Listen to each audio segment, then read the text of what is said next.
Fala galera, mais uma vez eu, Alexandre Magalhães, na resenha com Magalhães para falar dos times do futebol brasileiro, dos campeonatos que estão em curso. Brasileirão 2025, 23ª rodada.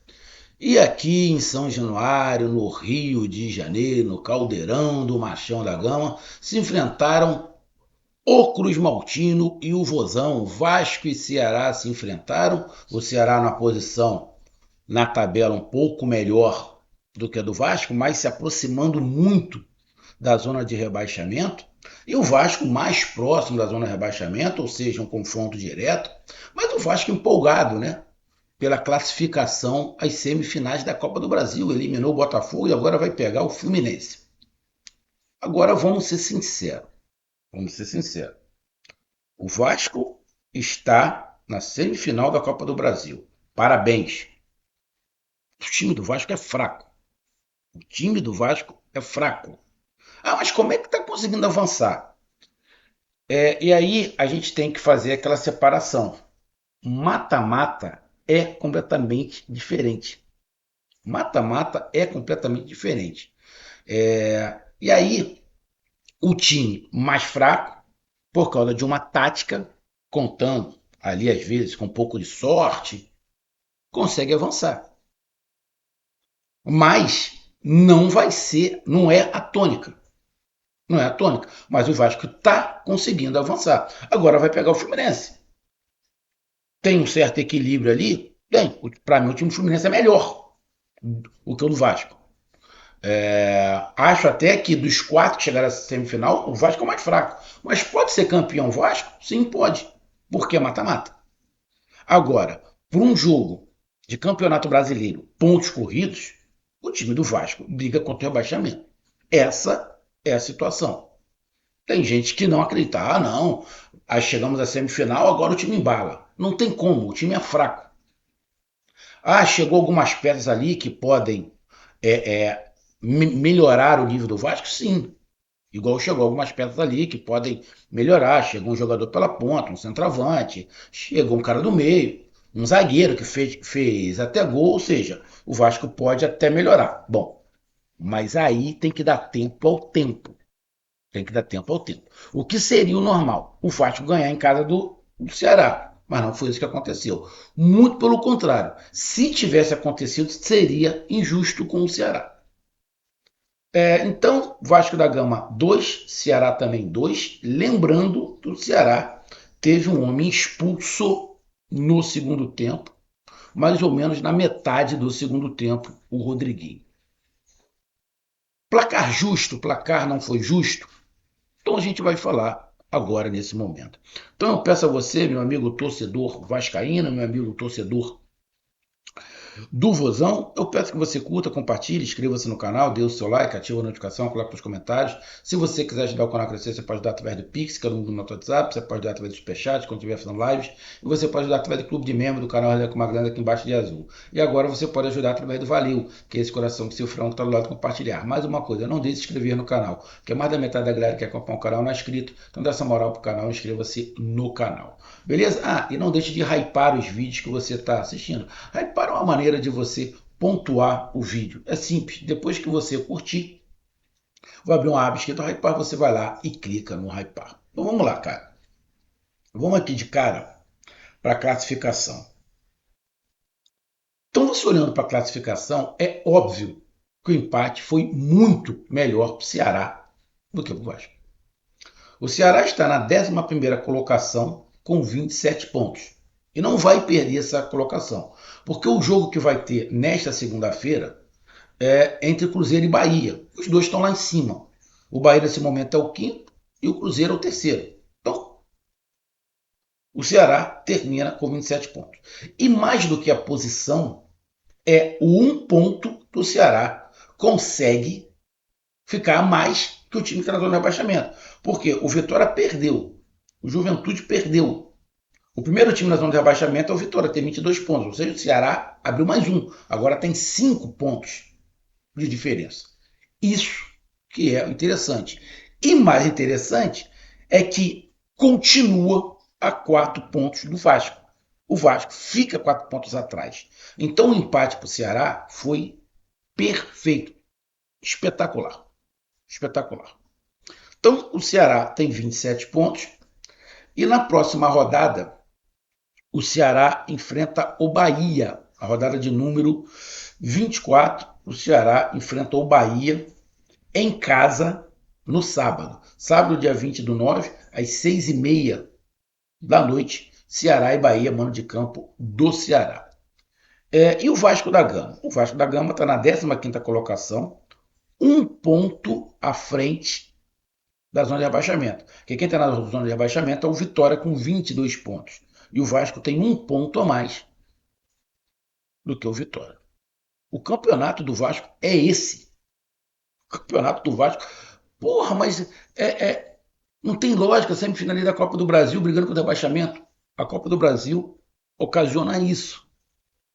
E aí, você chegar, avançar na Copa do Brasil, sinceramente não quer dizer que teu time seja bom. Não quer dizer que o seu time seja bom. Os últimos anos, quem ganhou a Copa do Brasil acabou sendo realmente quem merecia. Beleza. Mas dificilmente vai chegar uma zebra. Hoje, o Vasco da Gama é zebra. Ou eu estou mentindo? Se você não quiser acreditar, tá completamente alheio, né, a qualquer coisa. Pode ser campeão? Lógico, está entre os quatro. O Vasco pode ser campeão. Fazer uma tática ali, fechadinho, se defender bem, tentar sair no contra-ataque, fazer um gol e levar para os pênaltis. Pode acontecer. Treinar bastante pênaltis para poder, quando chegar nos pênaltis, converter todos. Se converter todos, uma hora vai ganhar. Pode ser. Sinceramente, não acredito. Mas pode ser. Como eu não acreditava que o Vasco passaria pelo Botafogo e acabou passando, então pode ser. Então o Vasco está ali na 15ª colocação com 23 pontos. O próximo jogo do Vasco é aqui no Maracanã contra o Flamengo. É Flamengo e Vasco, ou seja, o jogo será no Maracanã. Ah, mas esse jogo está no meio da Libertadores. O Flamengo vai ter que viajar para a Argentina para jogar contra o Estudiantes, joga essa semana contra o Estudiantes aqui no Maracanã. Dependendo do resultado, o Flamengo vai poupar todo mundo contra o Vasco. A torcida vai entender o seguinte: o Flamengo não vai poupar todo mundo contra o Vasco. Independente do resultado que tenha contra o Estudiantes, o Flamengo não vai poupar. O Flamengo não abre mão do Campeonato Brasileiro. Tá? O Flamengo pode até não ganhar o Campeonato Brasileiro, mas vai lutar até o final. Então o Flamengo não abre mão. Então, no ruim, o Flamengo pode de repente poupar 2, 3 jogadores. Mas o time inteiro, o Flamengo não vai poupar. Então o Flamengo vai com um time forte de qualquer maneira. O Flamengo pode poupar, de repente, o Saúl ali no meio, pode de repente poupar o ponta, pode poupar um zagueiro. Mas, irmão, time reserva, o Flamengo não vai para esse clássico contra o Vasco, porque o Flamengo quer manter a liderança do campeonato com vantagem. Tá? Então, jogo complicado para o Vasco na próxima rodada. Tu pega aqui as estatísticas não estão muito assim. Tu pega o Vasco chutou 17 vezes, o Ceará 13. Chutes a gol, 5 para o Vasco, 7 para o Ceará.